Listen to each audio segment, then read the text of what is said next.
Hello everyone and welcome back to our channel. In this episode we're delving into the Zero Trust security model. As the cybersecurity landscape evolves, traditional security approaches have shown limitations.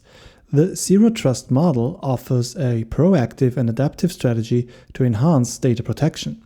So let's dive into the details of the Zero Trust model in this comprehensive guide. Before we proceed, let's establish the context. Consider the conventional security setup as a castle with fortified walls, moats, and so on. Historically, this perimeter-based approach has been our defense against threats. However, modern-day cyber threats are increasingly sophisticated and attackers often manage to breach the perimeter. This is where the Zero Trust model steps in, redefining how we approach security. The Zero Trust security model is founded on the principle of trust no one. It assumes that no user or device, whether inside or outside the network, is inherently trustworthy. Every interaction, regardless of its origin, must be validated before granting access to resources. Envision your network segmented into zones, user groups, applications, and devices.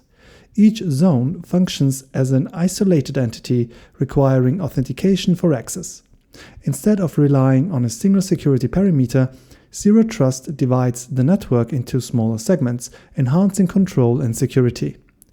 Two critical components of the Zero Trust model are microsegmentation and continuous monitoring.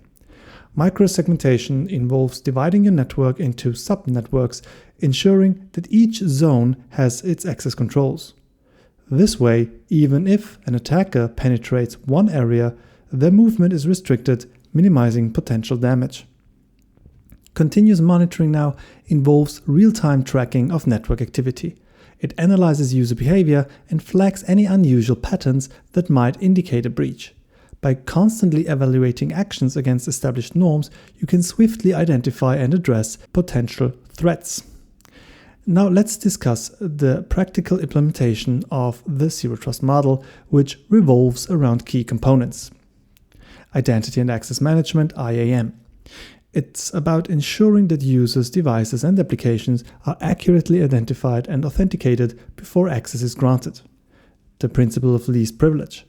This principle limits user access to the minimum necessary resources for their role, minimizing the potential impact of a security breach. Multi-factor authentication, or MFA, a concept which I've talked about in this channel a lot. MFA adds an extra layer of security by requiring users to provide multiple forms of verification. Then the aforementioned microsegmentation of your network. This involves creating virtual network segments within the broader network, reducing the exposure of sensitive data and the attack surface. Another concept already mentioned, behavioral analysis.